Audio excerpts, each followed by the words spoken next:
Hey everybody, welcome to North Shore Online. My name is Stephen Bolt. So excited to be spending some time with you today. If this is your first time joining us, I just wanted to give you a special welcome. I don't know if somebody invited you here today or maybe you just found us online, but either way, thank you guys for taking some time and just hanging out with us today. If you have any questions throughout today's experience, you can let us know in the comment section or just shoot us a message on our website, northshore.church. Thank you guys for joining us. We're so glad that you're here. Let's jump into the experience together.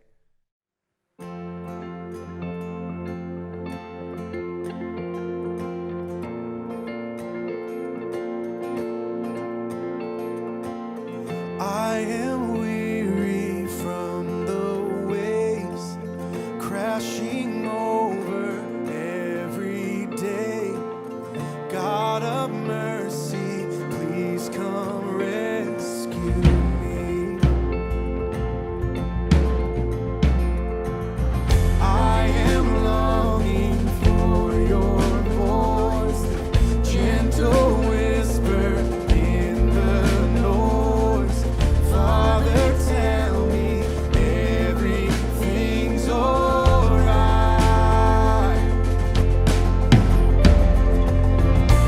Your power, your presence breaks strongholds. King of heaven, when you speak, mountains move. I believe there will be breakthrough.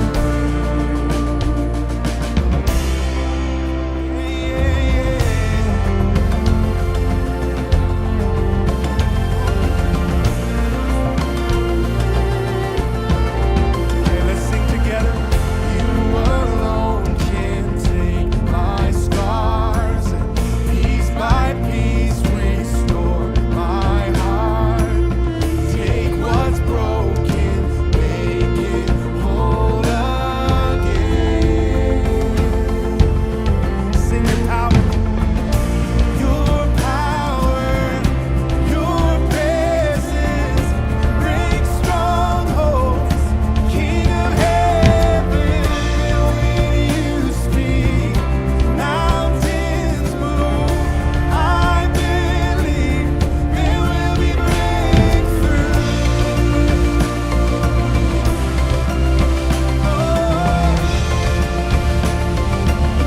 There will be breakthrough.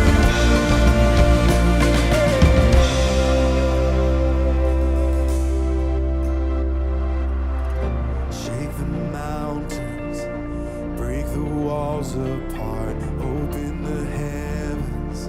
Almighty God, you are overcomer, defender of my heart.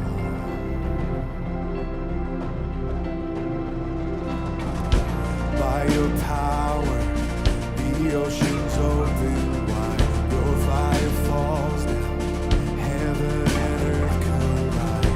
King Jesus, forever by my side. Oh,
everybody? Welcome back. If you just joined us during worship, my name is Steven. We're so excited to be spending some time with you here today. Hey, you've probably heard us say something a lot. It's that we are a church that is together for our neighbors, the next generation, and those in need. A couple months ago, we started something called the Together For Fund, where all of the contributions that are given to that would go out into our community and all around the world directly to people who have been affected by COVID-19. That money that goes out is helping people with bills, with medical bills, with food, people that are behind on rent, anything that they need. And I wanted to let you guys know that over $300,000 has gone out these doors into our community. What an incredible thing it is to be a part of a church that is so generous. So thank you guys for those of you who have given to that fund. I also wanted to invite you that now might be the perfect time for you to join in and start giving here at North Shore. To give, you can head to northshore.church/give. You can click the link that our hosts are posting in the chat section, or you can just text NShore to the number on your screen right now. I also wanted to tell you guys about something really exciting coming up on July 9th. It's Starting Point Online. At Starting Point, you'll find out more information on who North Shore is and why we exist. You'll also find out how to find community, get plugged in here, and even a spot to serve right here at North Shore. Make sure you head over to northshore.church/connect and get signed up for Starting Point. It's starting real soon, July 9th, so make sure to head over to the website, northshore.church. Hey, thank you guys again for joining us. Let's jump back into the experience together.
Sing it, hey, you take what the enemy meant for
Hey everybody, happy 4th of July weekend. I'm so glad that you're joining us today.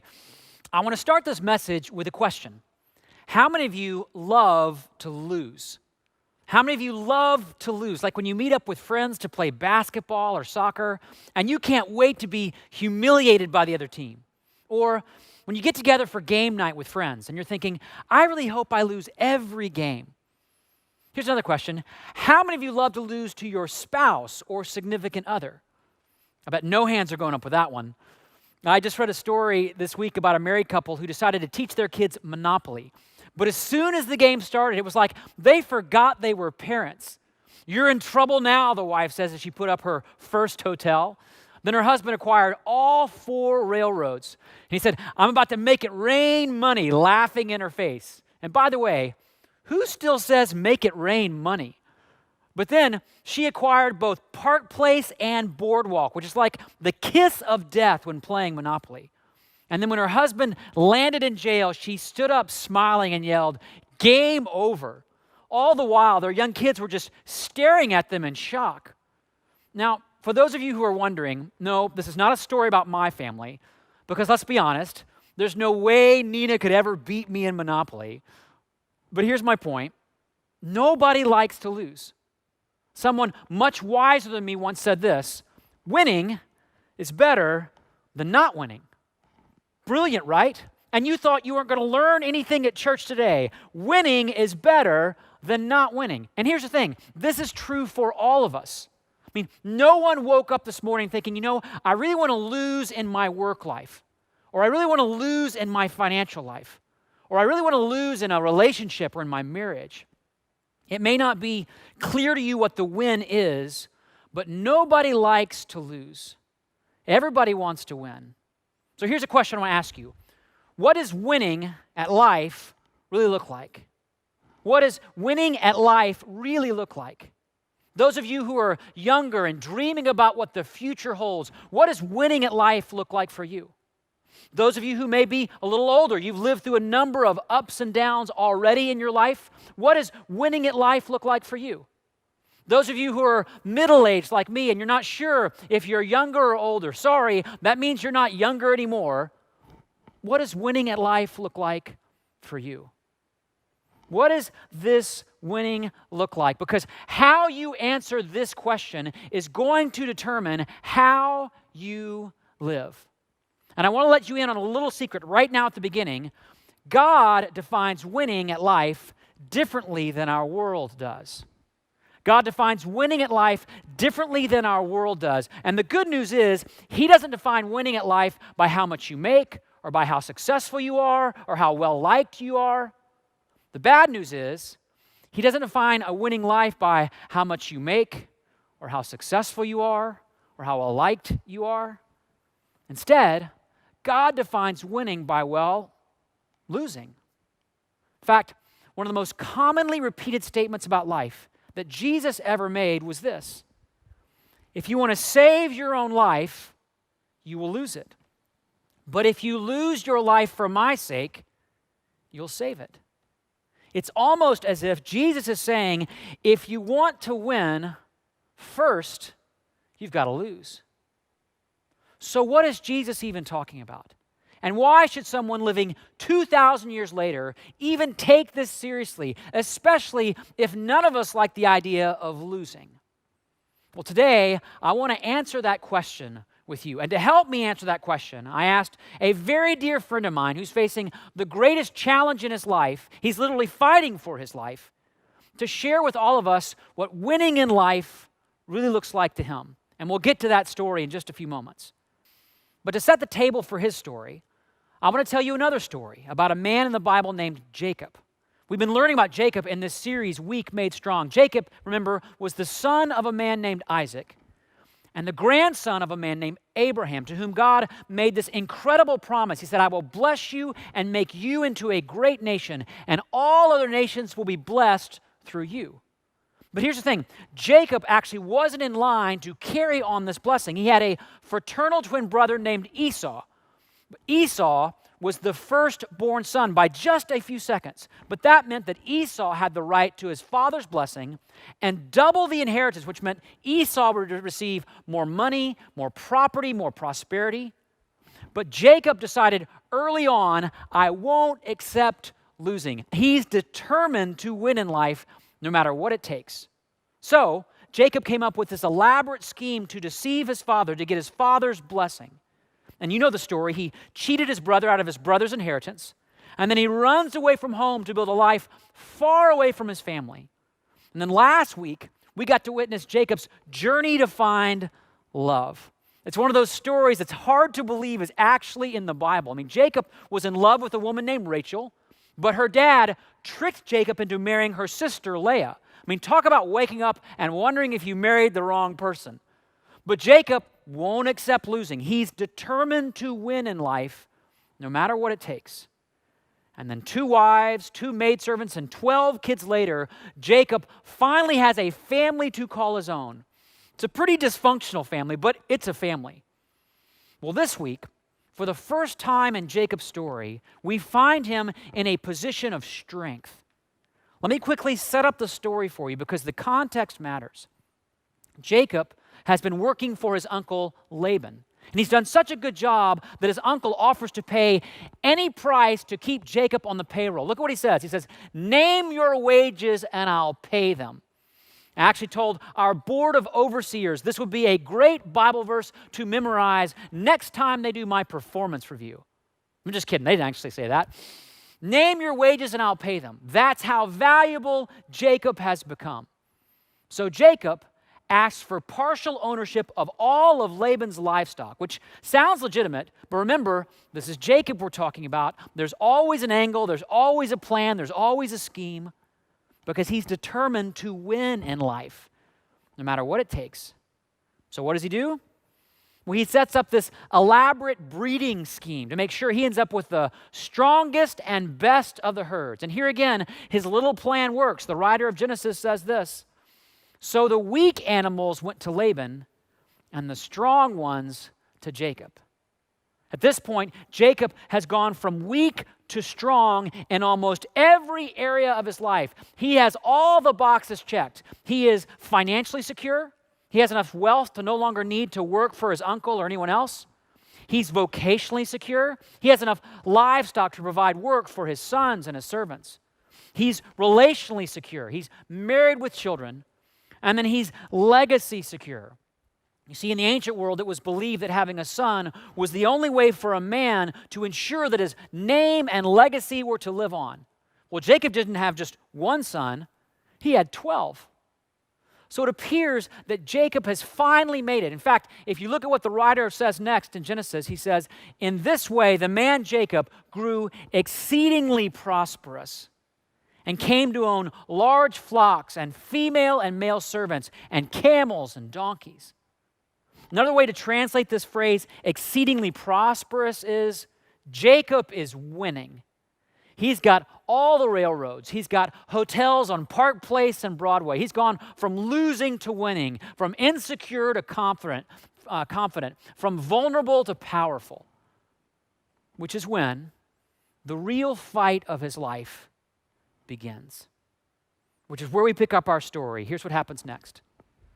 Then the Lord said to Jacob, go back to the land of your fathers and to your relatives, and I will be with you. Now, by the way, if you have a Bible or you're taking notes, I want you to underline or highlight or write down this phrase, I will be with you. We'll come back to that in a moment. But God says, go back. I want you to go back to your home, which means Jacob is going to have to face the one person he doesn't want to see. Who? His brother Esau. So what does Jacob do?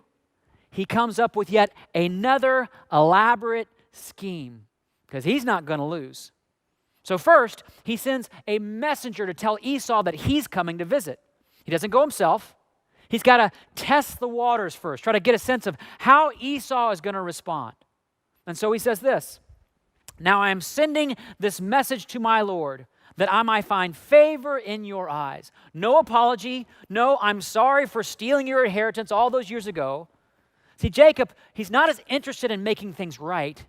He just wants things to be okay. So the messenger goes, gives Esau the message, and then he comes back and says, we found your brother, and he's coming to meet you. Oh, and one more thing. He's coming with 400 men. 400 men. That's not a welcome party. That's a small army. And remember, the last time these two brothers were together, Esau had threatened to kill Jacob. And their mom, Rebekah, sent Jacob away saying, when your brother calms down and forgets all this, I'll send for you. But here's the thing. That word never came, which means Jacob probably still believes that Esau is still angry. Now he's coming to get his revenge. So how does Jacob react? More scheming. Look at this. In great fear and distress, Jacob divided the people who were with him into two groups, and all the flocks and herds and camels as well. He thought, if Esau comes and attacks one group, the group that is left may escape. And by the way, which group do you think Jacob will put himself in? The group that is left, of course, group 2. Sounds like a great place to be, right? But the scheming doesn't stop there. Next, Jacob prays.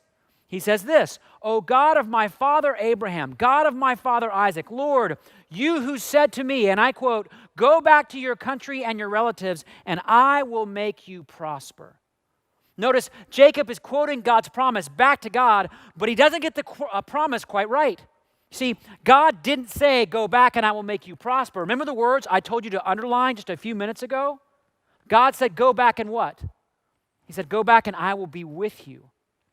But you see, Jacob isn't really that interested in God's presence.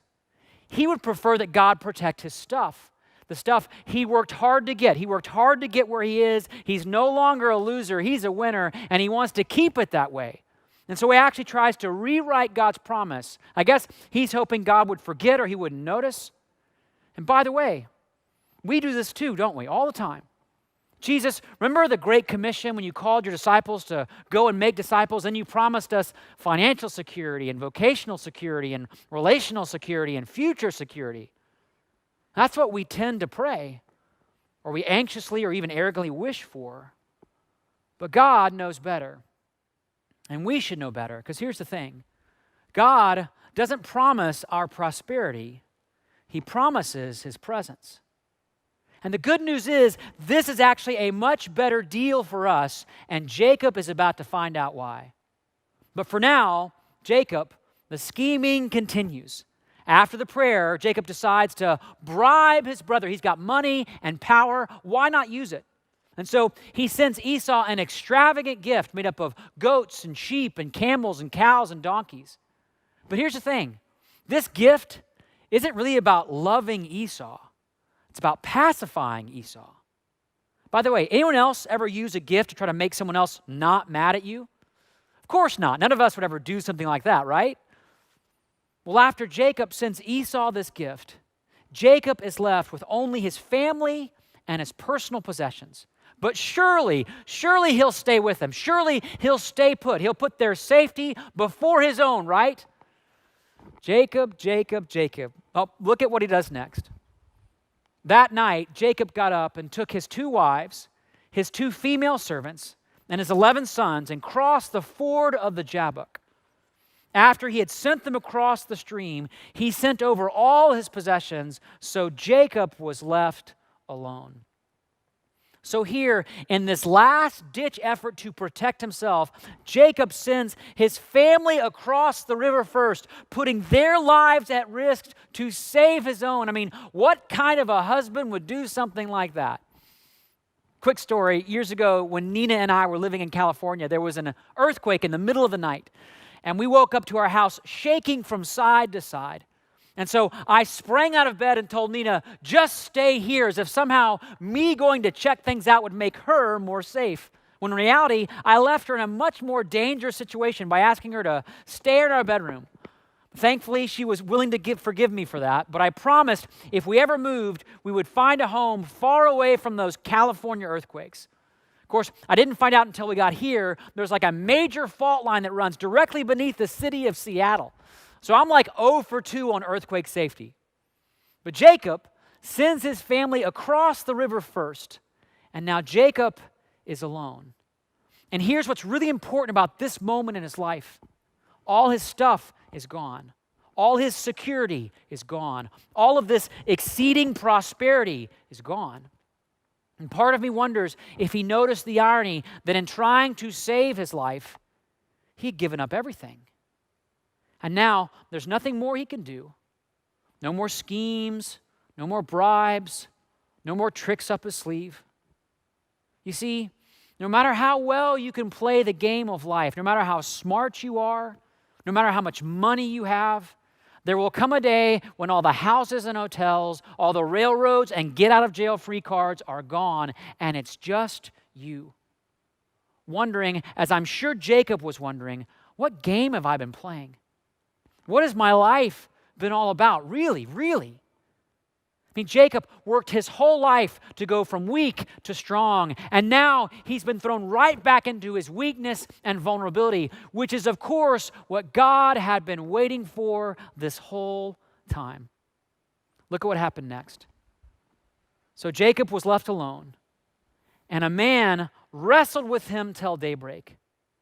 Now, Jacob doesn't know that God himself has come in the form of this stranger, though he's about to find that out.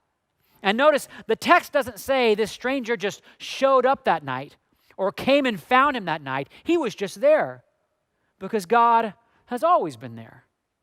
And notice, God doesn't come with words of comfort or tenderness. God picks a fight. Because here's the thing, that's what faith in God is all about. It's a struggle. It's a wrestling match. Some of you may have been around church for a long time, and you may think of faith as a set of beliefs that you memorize or a personal admission that you believe that God exists. But that's not biblical faith. Biblical faith is a fight. It's a wrestling match between you and God over who's actually in control of your life, who's going to define the win. And here's the deal. It's not even a fair fight. Look at what happens to Jacob next. When the man saw that he could not overpower Jacob, he touched the socket of Jacob's hip so that his hip was wrenched as he wrestled with the man. Now, by the way, scholars debate exactly what part of the hip area this is referring to, and while no one can be sure, the answer is most likely the least likely part of the body that I can talk about in a sermon.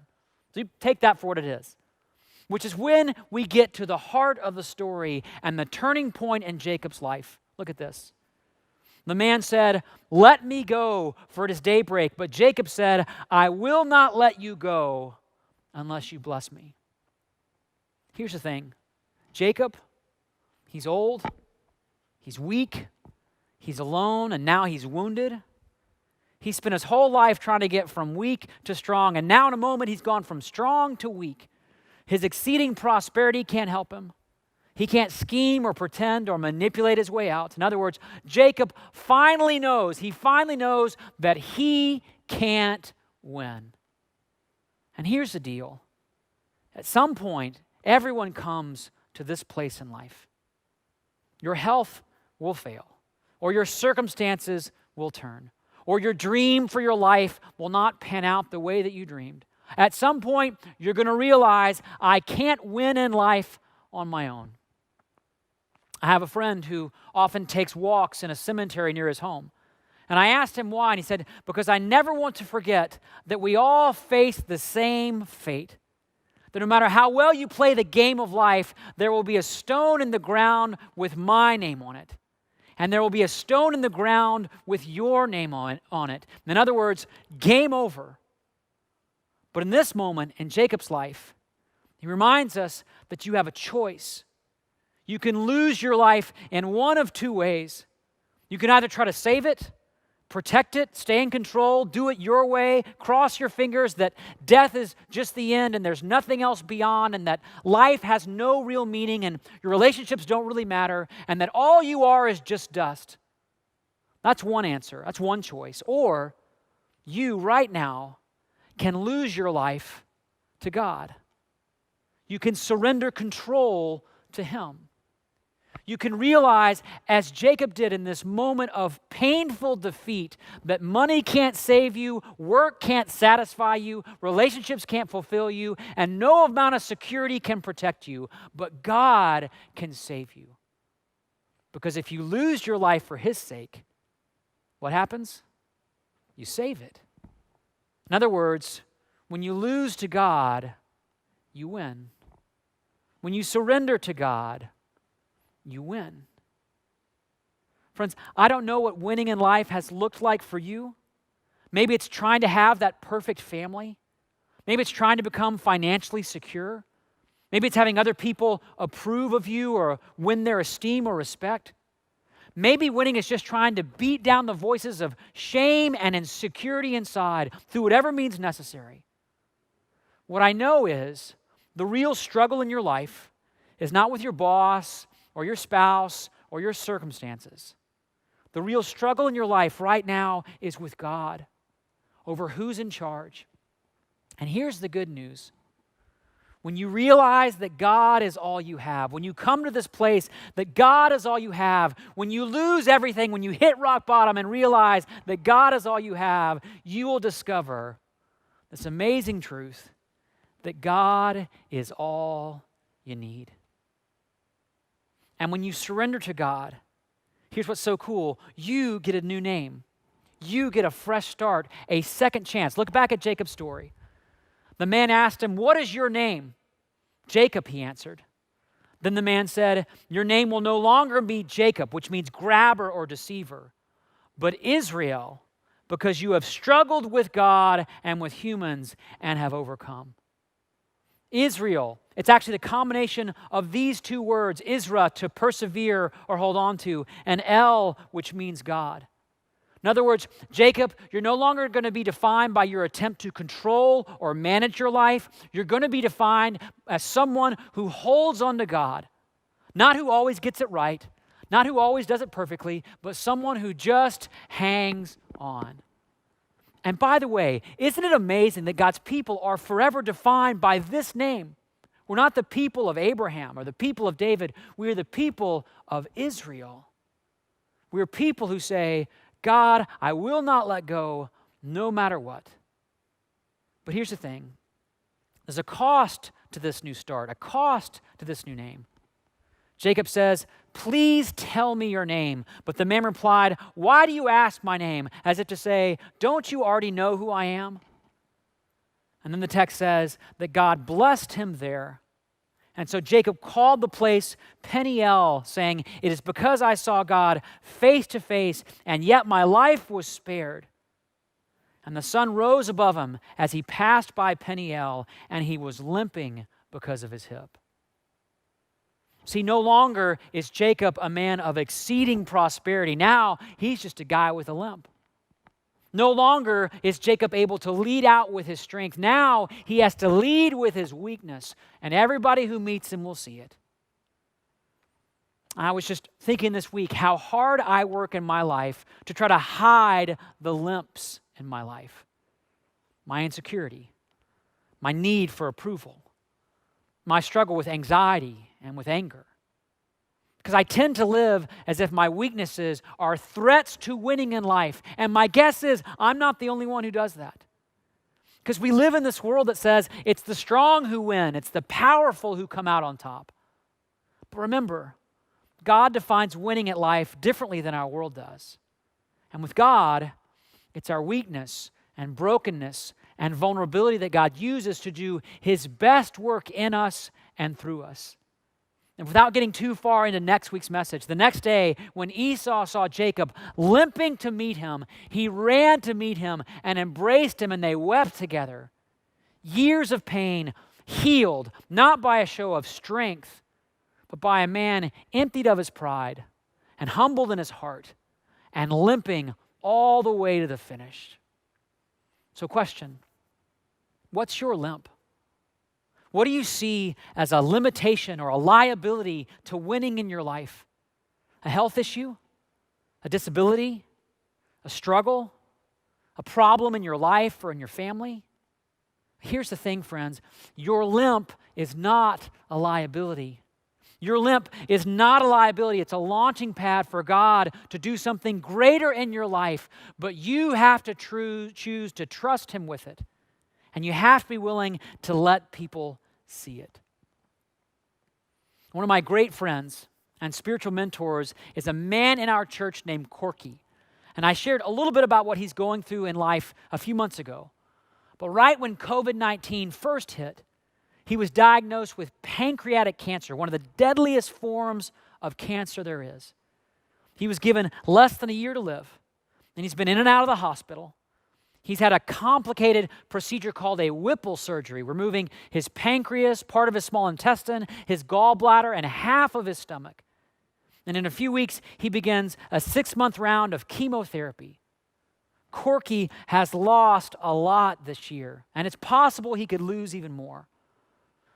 Well, just over a week ago, I went to visit him, and I asked him to share a little bit about what he's learned about God through this struggle, through this limp in his life. So take a look at this.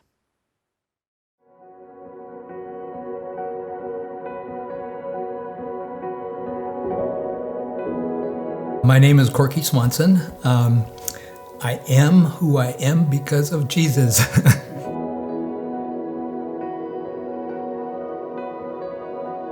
Best thing that ever happened to me in my life, other than accepting Jesus Christ as my Lord and Savior, is to be married to Shirley. We got married when we were 19 years old, and we've been married 53 years now, and 17 grandkids, 1 great-granddaughter and 1 in the oven. So we'll have 2 great-grandkids here pretty soon. Jesus has always been my all in all. There have been times in my life where I felt self-sufficient, I guess. I remember at a 20-year-old, Shirley and I had been married for a year, and I got drafted by Uncle Sam. And it was during the Vietnam era war. We were married for 6 months, and all of a sudden I find myself on a bus on the way to the Army. 20 years old, I just finished my first season as a semi-pro baseball player. I was in fantastic shape. I remember going to basic training and going through jungle warfare training, going through the gas chambers, going through hand-to-hand combat. You never know when your life's going to be taken. So I need to make a determination in regards to following Jesus or playing a role. So it was at that point in my life that I developed a discipline that I've used ever since then. And I basically put my thumb on my mouth as a reminder to shut up, don't talk. And then I put my hand on my vein so I can feel my heartbeat. And as I'm listening, which is so critical to do, if I stop to pause and be quiet with my lips and listen to my pulse, God speaks to me in very unique ways.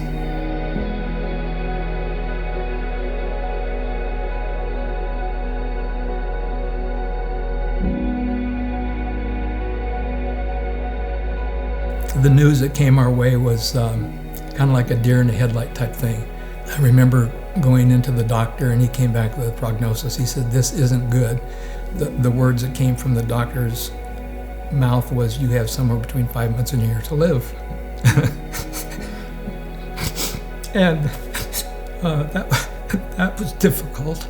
Not that I wasn't ready to go home with Jesus, but thinking about leaving Shirley and our family was just, it became more about how is this going to affect them, because we're very close as a family, and I know this is going to impact their lives probably more than mine.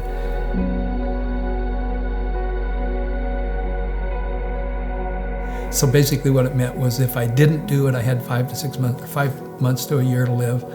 And if I did do the surgery, there's a possibility of adding 1 to 5 years to it, but there was no guarantee. And the surgery is just horrific. We made a decision to go ahead and have the surgery. So they took out my pancreas, they took out the duodenum. Half of my stomach is gone. Totally replumbed everything within my body. The surgery was 12 hours long. It was really hard on Shirley because of the COVID-19 thing. She was not allowed to be with me. I was surrounded by angels, and I'm convinced that there were angels there. This is the weakest time of my life. In the hospital, I had to be moved with one of those chairs that they strap into to get me out of the bed and into the chair, and then out of the chair and back into the bed. I couldn't move. Not only had a limp, I was next to flatlining. So I went from that to walking with a walker, and very quickly moved to a cane. Limping through life right now is something that is a daily venture with God. He's my crutch, he's my cane, he's my walker. My whole life I was full of vim and vigor and loved working with young people, tried to keep up with them, and most of the time I could. Now it's like I get up and take a shower and I need a nap. Eat breakfast, I need a nap. Do my exercises, I need a nap. If you view limping as a handicap, then you're not phenomenal. If you view limping as an opportunity to share in a new part of your life where Christ is working in you, then that limp becomes glory. So that's whatever my limp is, I'll limp to the finish line as fast as I can.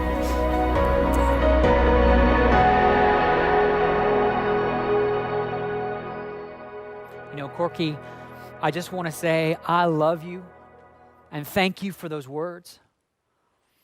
Honestly, as I think about it, I could listen to you teach me every day, and we are praying for you every day.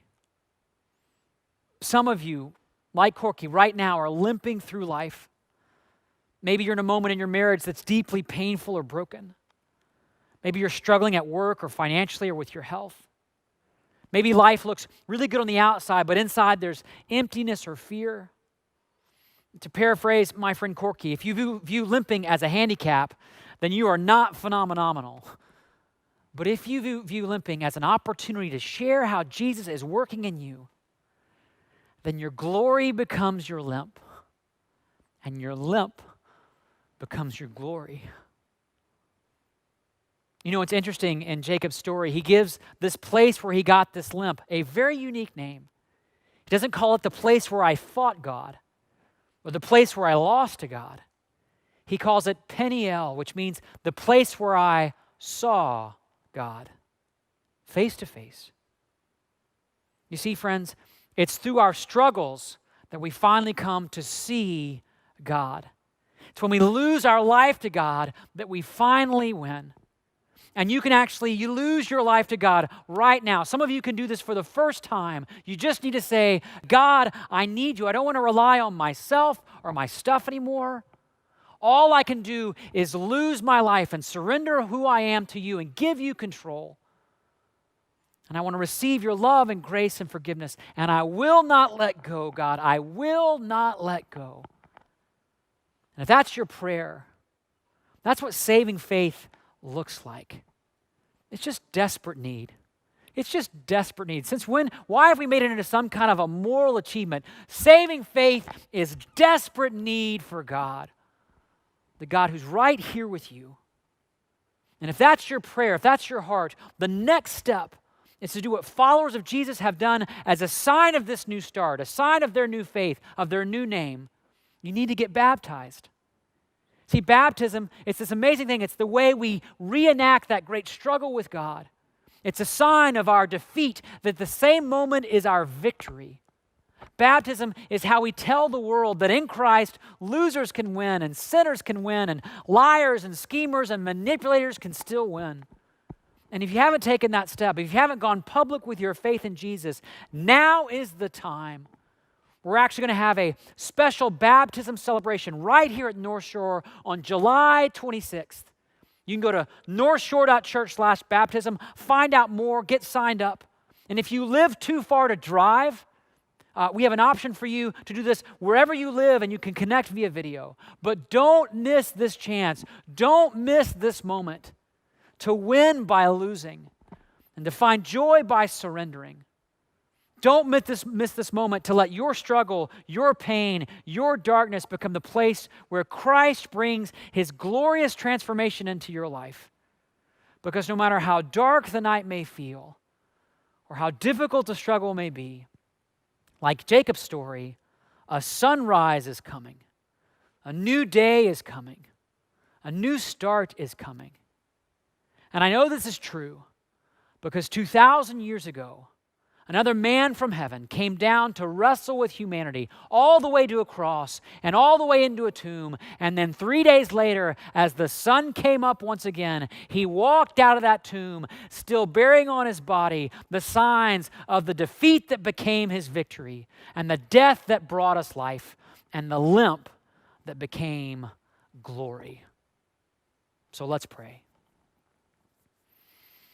Jesus, we want to surrender our lives to you right now.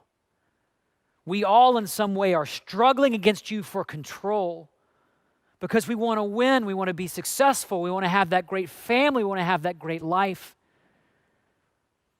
But you've taught us and told us that it's not by striving to remain in control that we win. It's actually by losing, by surrendering. And so we want to start today with those 4 simple words, Jesus. God, I need you. I need you. We need you right now, Jesus. In our relationships, in our work, in the painful struggles of our life. God, meet us there. And in your love, wrestle from us the control and the perfectionism and the need to be perfect and the need to succeed that we all cling to so deeply. God, we need you in this day. And we're so thankful that you find us in those moments of darkness and bring us into new life with you. Help us trust you. May our glory be our lamp, and our lamp be our glory today. And everybody said, amen.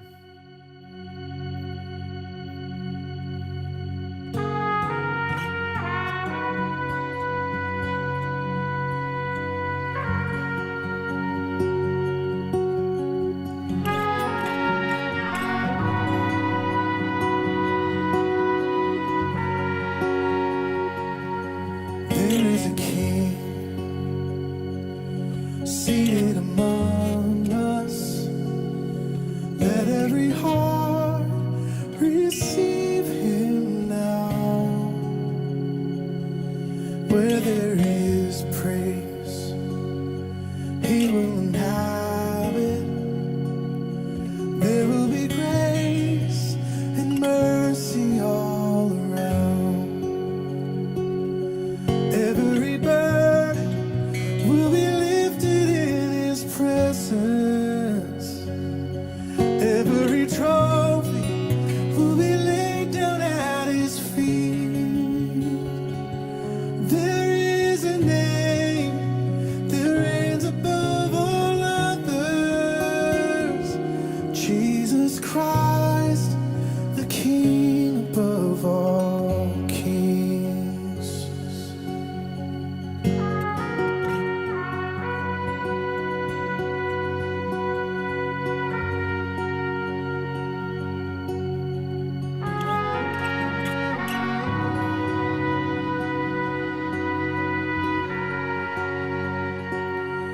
Under the Lamb,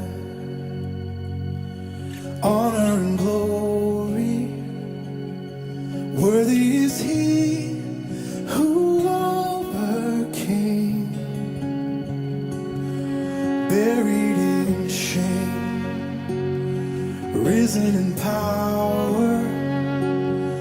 He is alive, the stone is rolled away. All our worship will belong to him forever.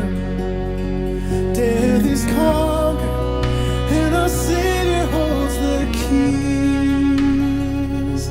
There is a name that reigns above all others. Jesus Christ, the King above all kings.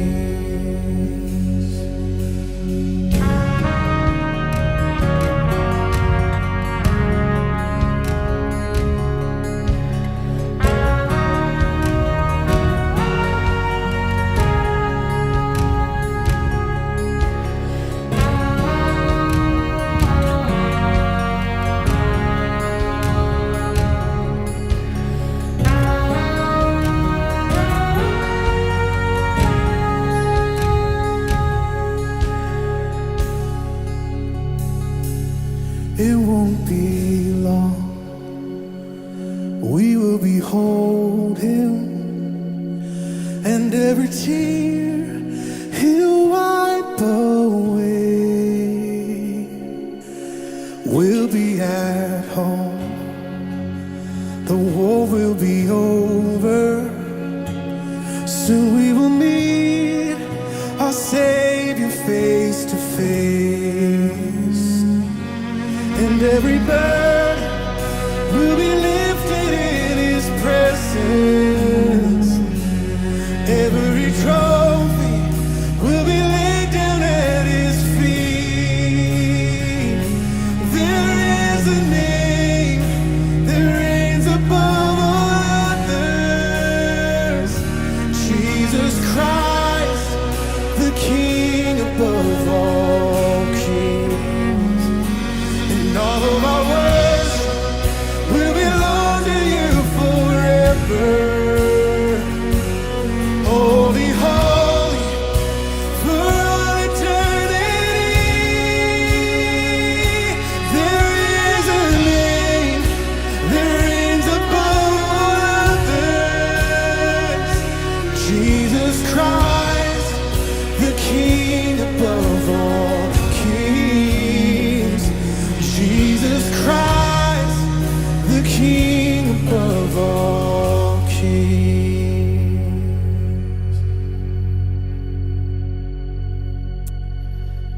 Well, you've heard Jacob's story and the depth of his struggle and the darkest place of his life. He found a God he could trust with his whole life, and he didn't let go. But the real story I'm thinking about right now is yours. And some of you, of this last hour, you declared that great need for God. God, I need You. I just need You, in struggle or in limping or in desperation. And God is with you right now. And if that's you, I want to encourage you right now to take this next step, to sign up and be baptized and join in this great redemption of God in your life. Don't miss this chance to experience the grace God has for you in the midst of whatever struggle you face. If at any time you need prayer or support, reach out. We'd love to be walking with you and standing with you in whatever you're walking through. And then next week, we're going to conclude with the final chapter of Jacob's saga. And it ends with kind of a cliffhanger, so you're not going to want to miss it. But until then, we love you. Have a great week, and we'll see you next time.